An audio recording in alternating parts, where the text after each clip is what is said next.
$100,000 house on this side, and a $10 million mansion just a 10-minute walk away.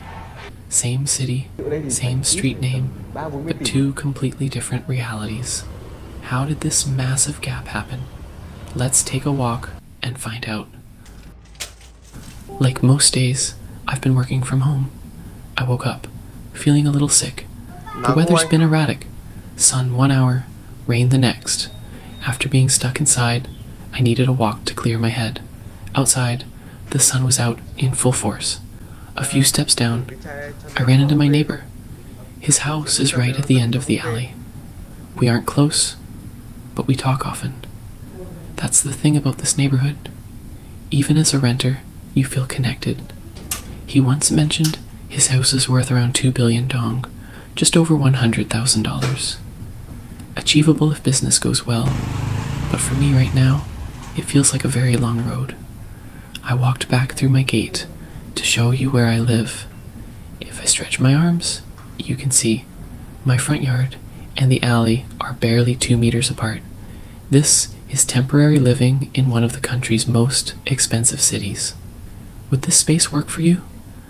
Closing the gate, I looked back at my corner. That worn bicycle belongs to my neighbor's kid.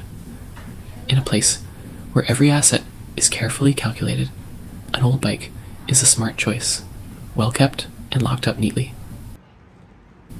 Further down is a typical house here. Walls crumbling, a gate covered in mismatched paint. It's marked for demolition soon, for a clearance project. I touched the wall for a second, just to feel its history.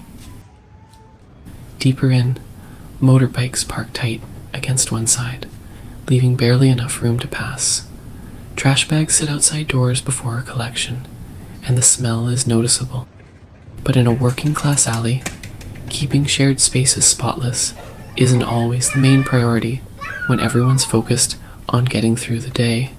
Sandals scattered outside add to the clutter. I turned right where a plastic ball rolled out, a spot I'd never explored. An old alley, a rusted sign, and a house with no yard hanging laundry wherever possible. Kids were playing with that ball, reminding me of my own childhood and how simple joy used to be. Their home looked small, with a spiral staircase to the second floor. Walking through, I noticed how quiet this pocket was. Many families were out, yet leaving belongings outside shows how solid the local security actually is. Further in, sunlight cut deep into the path. Laundry hung across the street, and old fridges sat outside. Maybe someone runs a small repair shop here. A left turn led to a dead end, a heavy, hot room with no air conditioner, just a wooden door. Scrap metal piled nearby, and I heard a faint computer hum, likely rented cheaply to students. To the right was a makeshift blue wooden house with electronics outside. That was the end of this alley. I stepped back out, leaving the kids completely absorbed in their game. I moved to the next alley. An old yellow house appeared first, its walls heavily worn. This alley is shorter and narrower.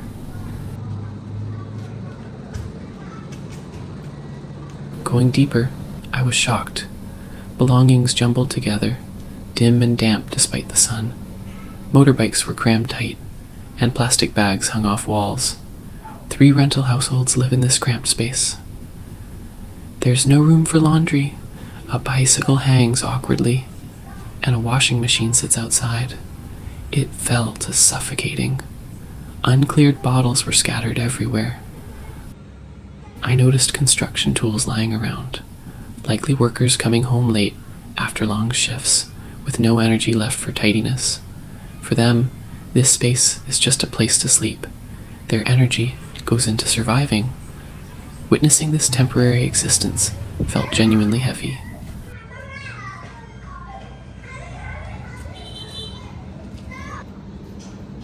Stepping back onto the main path, I saw familiar sights. Laundry strung across the street, scattered belongings. I passed a row of houses, labeled A, B, C, D, even smaller and older, and a small tea stall. Locals gather to play Chinese chess. The owner, an elderly woman, nearly 80, sells iced tea for 4,000 dong, a few cents. It's a staple of Vietnamese street culture.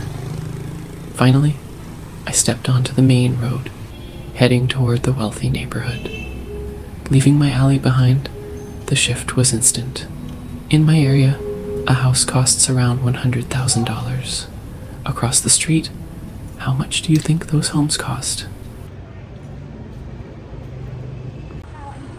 Walking along the sidewalk, I heard a piano drifting from one of the houses. This is a high-end urban development. By late afternoon, residents were out exercising along wide, clean streets. Elderly folks, youth, and professionals were all enjoying the space, a stark contrast to how people relate to their surroundings in my neighborhood. I noticed cameras everywhere, mounted overhead at every turn. When people reach financial and mental stability, they invest heavily in security. It's totally different from my alley, where surveillance feels unnecessary. I passed a property resembling a small palace, a massive bronze gate, and an enormous, beautiful house spanning over 200 square meters. Properties like this cost tens of millions of dollars, a scale unimaginable in my neighborhood. Looking at the detailed carvings, you can sense its immense value. Further along were sprawling garden villas, simpler, understated, yet incredibly valuable. Closer to the main road, European-style villas had luxury cars parked outside, designed purely for relaxation. It felt like walking through a private resort.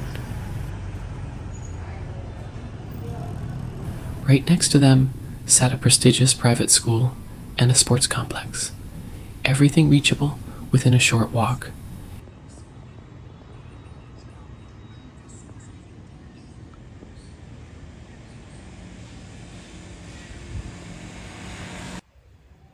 Heading deeper, near the edge of my neighborhood, I found unfinished villas, just concrete shells. Some are rented as delivery hubs, welding workshops, or roadside tea stalls. A few completed ones have turned into spacious cafes.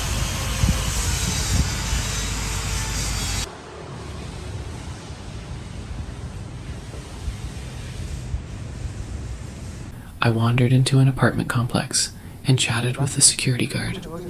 He confirmed land here is extremely valuable, with some plots worth hundreds of billions of dong. Having worked here for years, he knows the area inside out. Surprisingly, he owns property here himself and works just to stay active in his older years. It made me reflect, a comfortable man choosing to work simply to feel useful and live with purpose. I walked quietly through a spacious public park built for community recreation, a painful contrast to the kids in my alley playing ball in a cramped hallway. Standing there, the economic gap felt deeply unsettling. 2 lives, 10 minutes apart, existing on entirely different scales. That's today's walk. 10 minutes, 2 worlds. I don't have answers for why things are this way, or if they should be. I just wanted you to see it through my eyes. Thanks for walking with me. See you in the next video.